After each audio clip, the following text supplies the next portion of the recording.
Hi viewers, ఎవరైతే ఎస్ఎస్జిడికి prepare అవుతున్నారో వాళ్ళు మన ఛానల్ తరపున ప్రీవియస్ ఇయర్ క్వశ్చన్స్లో భాగంగా వాడికి ఆన్సర్స్ ఏ విధంగా చేయాలి, అర్థమెటిక్ రీజనింగ్ సెక్షన్ నుంచి ఏ విధంగా క్వశ్చన్స్ అడుగుతున్నాడు అనేది ఈ ఒక ఎక్స్ప్లెనేషన్ వీడియోలో చూద్దాం.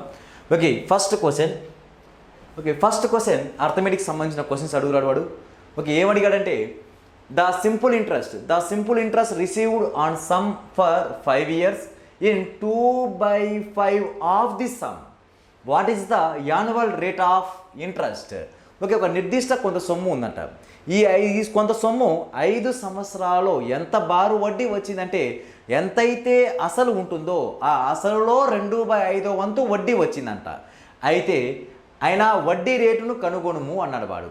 కాబట్టి ఇక్కడ చూద్దాం, మనకు అసలు తెలుదు కాబట్టి, ప్రిన్సిపల్ తెలుదు కాబట్టి 100 రూపాయలు అనుకుందాం. ఎందుకు 100 రూపాయలు అంటే వడ్డీ రేటు కూడా 100కే మనకు క్యాలిక్యులేట్ చేసేది, పర్సంటేజ్ కాబట్టి 100కే క్యాలిక్యులేట్ చేస్తాం. అప్పుడు వడ్డీ ఎంత అంటే సింపుల్ ఇంట్రెస్ట్ వడ్డీ ఎంత అంటే 100 రూపాయల్లో ఎన్నో వంతు అంటే అసలులో 2/5 వంతు. అసలు 100, 2/5 వంతు. 5 ones 5 20s. Therefore answer 40 rupees అనేది ఏమైందంటే వడ్డీ అయింది. ఈ 40 రూపాయలు 5 సంవత్సరాలకు వడ్డీ వచ్చింది. ఈ 40 రూపాయలు 5 సంవత్సరాలకు వడ్డీ వచ్చింది. అప్పుడు సంవత్సరానికి వడ్డీ ఎంత అంటే అప్పుడు రేట్ ఆఫ్ ఇంట్రెస్ట్ ఎంత అంటే 40/5. 5 ones 5 8s అంటే సంవత్సరానికి 8 రూపాయల చొప్పున. ఈ సంవత్సరం 8 రూపాయలు, నెక్స్ట్ సంవత్సరం 8 రూపాయలు, నెక్స్ట్ సంవత్సరం 8 రూపాయలు, అలా సంవత్సరానికి 8 రూపాయల చొప్పున 5 సంవత్సరాల్లో 40 రూపాయలు వడ్డీ వస్తుంది. కాబట్టి వడ్డీ రేటు ఎంత అంటే 8% ఈజ్ ఏ రైట్ ఆన్సర్ అవుతుంది. నెక్స్ట్ క్వశ్చన్ యావరేజ్ టాపిక్ సంబంధించి అడగడం జరిగింది. యావరేజ్ టాపిక్ ఏమి ఇచ్చాడంటే వాడు the average of 5 numbers is 32. The 1 number is removed then the average becomes 28. అంటే అక్కడ స్టార్టింగ్ 5 నంబర్లు ఉండేది. ఈ 5 నంబర్ల యొక్క సగటు ఎంత అంటే 32. అందులోంచి ఒక నంబర్ తీసేసాడు. అందులోంచి ఒక నంబర్ తీస్తే ఎంత? ఇంకా 4 నంబర్లే ఉంటాయి. ఈ 4 నంబర్లు యొక్క యావరేజ్ ఎంత అంటే 28. అయినా ఆ తీసేసిన సంఖ్య తొలగించిన సంఖ్య ఏదో కనుక్కోండి అంటున్నాడు. సేమ్ దీన్ని 2 రకాలుగా చేయొచ్చు. ప్రొవిజన్ ప్రకారం చేయొచ్చు, అని షార్ట్ కట్ ప్రకారం చేయొచ్చు. ఫస్ట్ ప్రొవిజన్ ప్రకారం చూద్దాం. 5 నంబర్లు, 5 నంబర్ల మొత్తం ఎంత అంటే 5 into యావరేజ్ ఎంత 32. 5 నంబర్ల మొత్తం 5 2s 10, 1 క్యారీ, 5 3s 15 + 1 16, 160. తర్వాత మళ్ళీ ఒక నంబర్ తీస్తే ఎన్ని నంబర్లు ఉంటాయి? 4 నంబర్లు. ఈ 4 నంబర్లక సగటు ఎంత అంటే 28. అప్పుడు ఈ యావరేజ్ నంబర్ ఆఫ్ అబ్జర్వేషన్తో మల్టిప్లై చేస్తే రాసుల మొత్తం వస్తుంది. ఈ 5 రాసుల మొత్తం ఎంత? 160. ఇప్పుడు 4 రాసుల మొత్తం ఎంత అంటే 4×32. 3 క్యారీ, 4×32 3 క్యారీ, 4 8 1 3 11. ఇక్కడ వాల్యూ ఎంత అంటే 10లో 2 పోతే 8, 5లో 1 పోతే 4. అంటే ఇక్కడ వాల్యూ 5లో 4 తీస్తే 1 ఒక నంబరేగా తీసేసింది. ఆ ఒక నంబర్ ఏది అంటే 48. 48 ఈజ్ ఏ రైట్ ఆన్సర్ అవుతుంది. ఇలా అయినా చేయండి, మీ ఇష్టం. లేదు ఇంకో మెథడ్లో చేయొచ్చు. ఆ మెథడ్ ఏది అంటే దీన్ని చూద్దాం. 5 నంబర్స్ యొక్క యావరేజ్ ఎంత అంటే 32. 5 నంబర్స్ యొక్క యావరేజ్ ఎంత అంటే 32. తర్వాత ఒక నంబర్ తీసేస్తే ఎన్ని నంబర్ ఉంటుంది? 4 నంబర్స్. 4 నంబర్ యొక్క యావరేజ్ ఎంత అంటే 28. అంటే 5లో నుంచి 5 కాస్త 4 అంటే 1 తగ్గిపోయింది. 5 కాస్త 4 అంటే 1 తగ్గిపోయింది. అంటే ఇక్కడ 32 కాస్త 28 అంటే ఇక్కడ 4 తగ్గిపోయింది. ఇప్పుడు ఈ 1 నుంచి ఈ 1 నుంచి దీన్ని మల్టిప్లై చేయండి. మళ్ళీ ఈ 4 తీసుకొచ్చి దీన్ని మల్టిప్లై చేయండి. 1 into 28 ఎంత అంటే -28. మైనస్ ఉంది కాబట్టి -5 4s 20 అంటే -20. -28 -20 వాల్యూ ఎంత అంటే -48. మైనస్ సింబల్ ఉంటే నెగ్లెక్ట్ చేయండి. యావరేజ్ ఎప్పుడు మైనస్లో రావు. కాబట్టి ఆన్సర్ ఎంత అంటే 48 ఈజ్ ఏ రైట్ ఆన్సర్ అవుతుంది. నెక్స్ట్ క్వశ్చన్ 8,400 రూపాయలు. 8,400 రూపాయలను PQR ముగ్గురికి పంచాలి. ఏ రేషియో ప్రకారం అంటే 2/3, 3:1/3. Okay, respectively. What is the share of R? Okay, 8,400 రూపాయలను P, Q, Rను వరుసగా 2/3:3:1/3 నిష్పత్తిలో పంచగా ఆర్ యొక్క వాటా ఎంత అంటాడు వాడు. ఆర్ యొక్క వాటా. ఓకే, ఇప్పుడు చూద్దాం. ఇక్కడ PQR రేషియో ఎంత ఇచ్చాడంటే 2/3:3:1/3. రేషియో ఎప్పుడు భిన్నాలలో ఉండకూడదు. రేషియో ఎప్పుడు ఫ్రాక్షన్స్లో ఉండకూడదు. ఇక్కడ ఏం లేండి, ఇక్కడ ఏమున్నట్టు 1 ఉన్నట్టు. అప్పుడు ఎల్సిఎం ఆఫ్ 3,1,3 అంటే డినామినేటర్ ఏమైతే ఉన్నాయో దానికి ఎల్సిఎం కడితే ఎల్సిఎం 3 అంటే ఆ ఎల్సిఎంతో మల్టిప్లై చేస్తే ఇక్కడ ఇంటూ 3 వేస్తే 3 క్యాన్సల్ అప్పుడు 2 వస్తుంది. 3 1s 3 అంటే 3 3s 9. మళ్ళీ 3 క్యాన్సల్ అయిపోతే ఇక్కడ 1 అంటే ఏ రేషియో అంటే 2:9:1 అంటే P అనే వాళ్ళకి 2 భాగాలు ఇవ్వాలి, Q అనే వాళ్ళకి 9 భాగాలు ఇవ్వాలి, R అనే వానికి 1 భాగం ఇవ్వాలి. అలా మొత్తం ఎన్ని భాగాలు అంటే ఇక్కడ మొత్తం 12 భాగాలు ఉన్నాయి. 9 + 1 10, 10 + 2 12. ఈ 12 భాగాలకే ఎంత డిక్లేర్ చేశాడు వాడు? 8,400. ఈ 12 భాగాలకే 8,400 రూపాయలు అయినప్పుడు ఎవరు వాటా అడిగాడు? ఆర్ వాటా ఎంత అంటే 1 తీసుకుంటాం. ఒకవేళ Q వాటా ఎంత అంటే 9 తీసుకుంటాం. ఒకవేళ P వాటా ఎంత అంటే 2 తీసుకుంటాం. అప్పుడు 1కి అయితే ఎంత? అప్పుడు 12కే ఈ వాల్యూ అయినప్పుడు 12 7s 84. 12 7s 84 అంటే 2 డబల్ జీరోస్ వస్తాయి.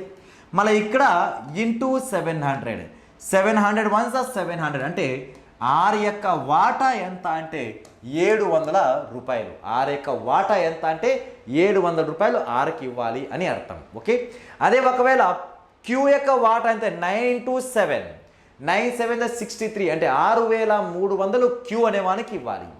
ఒకవేళ P యొక్క వాటా ఎంత అంటే 2 7s 40 అంటే 1400 P అనే వానికి ఇవ్వాలి. Okay, next question. Okay, next question. What is the curved surface area? అంటే ఒక సిలిండర్ ఇచ్చాడు. ఈ సిలిండర్ యొక్క ఇది సిలిండర్, ఈ సిలిండర్ యొక్క రేడియస్. ఓకే, ఈ సిలిండర్ యొక్క రేడియస్ ఎంత అంటే రేడియస్ వచ్చి 70 centimetre. Okay, what is the curve surface area of cylinder having radius of base 70 centimetre and height as 14 centimetre. ఒక స్తూపం యొక్క భూ వ్యాసార్థం 70 సెంటీమీటర్లు, ఆ సిలిండర్ యొక్క హైట్ 14 సెంటీమీటర్లు అయినా దాని యొక్క కర్వ్ సర్ఫేస్ ఏరియా ఎంత? ఓకే, డైరెక్ట్ పెన్ పేపర్ లేకుండా ఏ విధంగా చేయాలి అంటే ఓకే, మనకు సిలిండర్ మీద ప్రారంభించినప్పుడు లేక కోన్ మీద ప్రారంభించినప్పుడు లేక స్పియర్ గోళం శంకువు పైన ప్రారంభించినప్పుడు స్తూపం పైన ప్రారంభించినప్పుడు గోళం మీద ప్రారంభించినప్పుడు అప్పుడు మనం ఏమేమి కనుక్కోమంటే volume ఘనపరిమాణం, curve surface area, total surface area. ఈ 3 గనుక అడిగితే మనకు ఆప్షన్లో 11 మల్టిపుల్, మనకు ఆప్షన్లో 11 చేత ఏదైతే భాగిస్తుందో అది మన ఆన్సర్ అయిపోతుంది. 11 చేత ఏది భాగిస్తుందో అది మన ఆన్సర్ అయిపోతుంది. అలా అన్ని ఆప్షన్లు 11 చేత భాగించేవే ఉన్నాయి అనుకుంటే తర్వాత మీరు ఏ నంబర్ అయితే 7 చేత భాగిస్తుందో అది మన ఆన్సర్ అయిపోతుంది. అంటే ఫస్ట్ 11 మల్టిపుల్స్ చెక్ చేసుకోవాలి, తర్వాత 7తో భాగించేవి చెక్ చేసుకోవాలి. ఓకే, చూద్దాం. ఇక్కడ నేను ఒక్క ఫార్ములా వాడట్లేదు, ఏం చేయట్లేదు. నేను జస్ట్ వాడు ప్రాబ్లం దేని మీద ఇచ్చాడంటే సిలిండర్ అంటే స్తూపం మీద ఇచ్చాడు. 11 యొక్క డివిజిబిలిటీ రూల్ ఏంటి అంటే బేసి స్థానాల్లో ఉన్న అంకెల మొత్తానికి సరి స్థానాల్లో ఉన్న అంకెల మొత్తం, బేసి స్థానాల్లో ఉన్న అంకెల మొత్తానికి సరి స్థానాల్లో ఉన్న అంకెల మొత్తానికి మధ్య భేదం ఎంత రావాలంటే 0 అయినా ఉండాలి, 11 యొక్క మల్టిపుల్స్ అయినా రావాలి.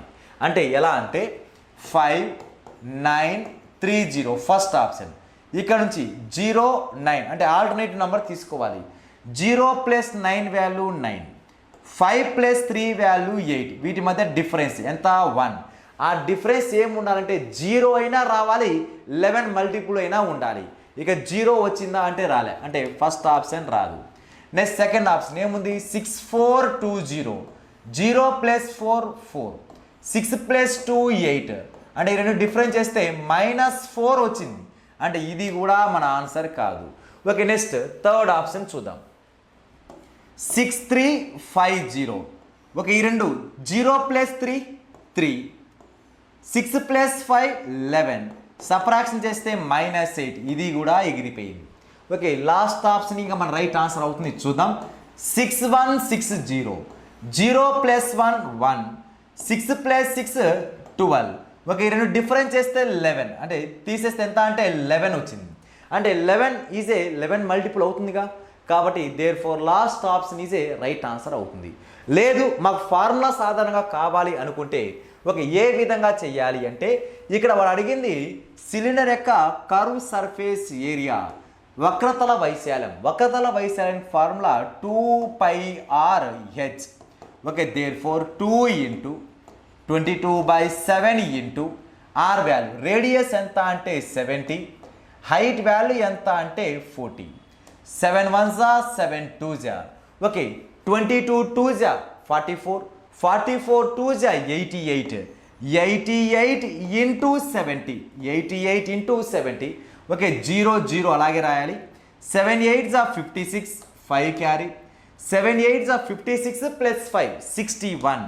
అంటే there four answer 6160 centimetre square is a right answer అవుతుంది. Okay, next question.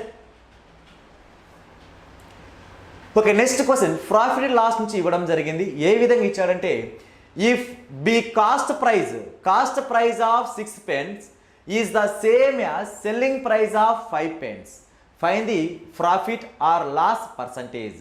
ఓకే, 6 పెన్నుల కొన్న వేళ 5 పెన్నుల అమ్మిన వేలకు, ఓకే 5 పెన్నుల అమ్మిన ధరకు సమానం అయితే లాభం లేదా నష్ట శాతం ఎంతో కనుక్కోండి అని వాడు.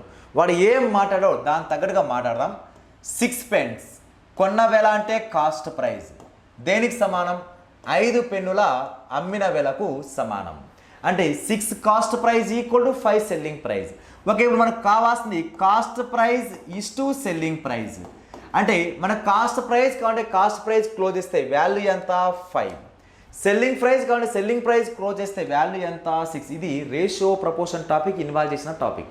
అంటే మీరు ఒక వస్తువుని మీరు 5 రూపాయలు పెట్టి కొన్నారు, 6 రూపాయలకు అమ్ముతున్నారు. మీరు ఒక వస్తువుని 5 రూపాయలకు కొని 6 రూపాయలకు అమ్ముతున్నారు అంటే మీకు ఎంత లాభం ఉంది అంటే ఇక్కడ 1 రూపాయి లాభం ఉంది. ఓకే, లాభమే ఉంది కాబట్టి లాభ శాతం. ఓకే, లాభ శాతం కావాలి అంటే ఎంత లాభం వచ్చిందో లాభం రాయాలి. ఓకే, ఓకే ఎంత కొన్నవేళ ఎంత కొన్నారు మీరు 5, ఎంత శాతం అంటే into 100. 5 1s 5 20s. Therefore answer 20% profit. 20% profit, 20% లాభం అనేది మన రైట్ ఆన్సర్ అవుతుంది. ఓకే, ఇవి ప్రీవియస్ ఇయర్ పేపర్లో భాగంగా ఉన్న కొన్ని సమ్ ఆఫ్ క్వశ్చన్స్ మాత్రమే. ఓకే, మీ number of questions, number of previous year papers explain practice చేయండి.